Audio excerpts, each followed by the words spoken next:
आदेश आदेश आदेश। गीता ज्ञान का आज पाठ 34वां, अध्याय 2, श्लोक संख्या 28 और 29। आत्मा की पहचान करवा के आगे प्रभु श्री कृष्ण जो कहते हैं वो समझने जैसा है कि आत्मा क्या है, आत्मा का गुण क्या है, मगर आत्मा को पहचाने कैसे, ये भी बहुत बड़ा प्रश्न है। तभी बताते हैं 28वें श्लोक में, हे भरतवंशी, संपूर्ण प्राणी जो है वो सब प्राणी जन्म से पहले अप्रकट थे और मरने के बाद भी अदृश्य हो जाने वाले, केवल बीच में ही इन्हें देखा जा सकता है। अतः शोक करने की कोई आवश्यकता नहीं है। 29वें श्लोक में बोलते हैं, कोई इस आत्मा को आश्चर्य के तौर पे देखता है, कोई इसका आश्चर्य की तरह वर्णन करता है, कोई इसे आश्चर्य की तरह सुनता है, कोई तो इस विषय में सुनकर भी कुछ नहीं समझता है। जो दिखने में आता है, जो समझने में आता है या तो सुनने में आता है, वो प्राणी जन्म से पहले इनका अस्तित्व नहीं था। जीव मात्र की बात है और इसके अंत के बाद भी आप देखो तो इनका अस्तित्व नहीं रहता या नहीं रहेगा। ये सब प्राणी यानी सभी जीवात्मा जन्म से पहले और मृत्यु के बाद अप्रकट होते हैं, इसलिए इसका शोक करना व्यर्थ है। हम जो जीवों को देखते हैं वो सब नाशवंत है, क्योंकि जो जन्म लेता है उसकी मृत्यु अवश्य ही है। सूक्ष्म शरीर, स्थूल शरीर, ये समझना बहुत जरूरी है, कठिन भी है। स्थूल शरीर में 5 प्राण होते हैं, मन होता है, बुद्धि होता है और तत्वों से होते हैं, मगर 70 प्रकार के तत्व होते हैं। ये शरीर सूक्ष्म शरीर है, ऐसा लोग सोचते हैं। कोई ही तत्व को यानी सूक्ष्म शरीर को जान सका है, ये सब बातें हैं। इसको जानना इतना आसान नहीं है और बहुत कोई कम लोग इसको जान सकता है। अविनाशी तत्वों को जानना कठिन है, ऐसा भी नहीं है, मगर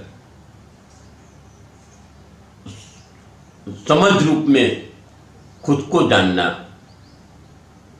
बहुत जरूरी होता है। हम सब दूसरे का कुछ भी देख सकते, खुद का कुछ नहीं देख सकते। हम बाहर देखते, खुद के अंदर झांकना चाहिए, वो झांक नहीं सकते। खुद को खुद के अंदर झांकना बहुत जरूरी होता है और वही बड़ी बात है। शुद्ध मन से या हृदय से खुद को पहचान लो तो तत्व की पहचान होती है। दूसरे का वर्णन करना आसान है, बहुत आसान है, ये ऐसा है वैसा है, मगर खुद का वर्णन करना बहुत मुश्किल है, क्योंकि हम खुद को पहचानते ही नहीं है, या तो पहचानने की कोशिश भी नहीं करते हैं। कई महापुरुष इसके बारे में बहुत कुछ कह गए, हम इसको समझ नहीं पाते या समझने की कोशिश भी नहीं करते। गुरुजन के पास इसके बारे में हम सुनते हैं, हमें जो लगता है वही हम लेते हैं, बाकी का छोड़ देते हैं। पूर्ण तरीके से उसको स्वीकारना, वो हम स्वीकारते नहीं हैं, तो खुद को कैसे समझोगे? शास्त्र में लिखी बात या तो गुरुजनों ने की गई बात, ऋषि मुनियों ने की गई बात हम सुनते हैं, मगर उसका पूर्ण स्वीकार नहीं कर पाते, क्योंकि हमारे में श्रद्धा कम है या तो हमारे में विश्वास कम है, इसका अभाव उत्पन्न होता है और इससे कभी वो ज्ञान का स्थान नहीं मिलता। जहां पे समर्पितता न हो वहां ये होता है। तो भगवान ने कितने अवतार लिए, महापुरुष ऋषि मुनि हो गए, कितने संत महात्मा हो गए, इसमें कुछ समझ नहीं पाया और उससे कुछ ग्रहण भी नहीं कर पाए। ये हमारी तकलीफ है। हम क्यों स्वीकार नहीं कर पाए, ये भी बड़ा प्रश्न है, क्योंकि हमने हमारे मतलब के सिवा उसमें से कुछ प्राप्त नहीं किया। हम हमारे रूप से हमारी मर्जी के मुताबिक उसका अर्थघटन करते। गुरु, महापुरुष या परमात्मा जो कुछ भी कहते हैं उसको समझने की या अर्थघटन करने की हमारी तैयारी नहीं है और कोशिश भी नहीं करते उसके लिए। संसार सदैव परिवर्तनशील है और आत्मा तो अविनाशी है, उसको पहचानते ही नहीं है और यही सच्चाई है हमारी। देखो, ये समझना बहुत मुश्किल है। आत्मा की पहचान तो कई जगह पे अलग अलग भाव से हंसला बोल के भी किया है, कोई जगह पे दूसरी तरीके से किया, मगर हम अपने में झांकने की कोशिश नहीं करते। हम अपेक्षा रखते हैं क्या आगे से हम कृष्ण परमात्मा से की गई बात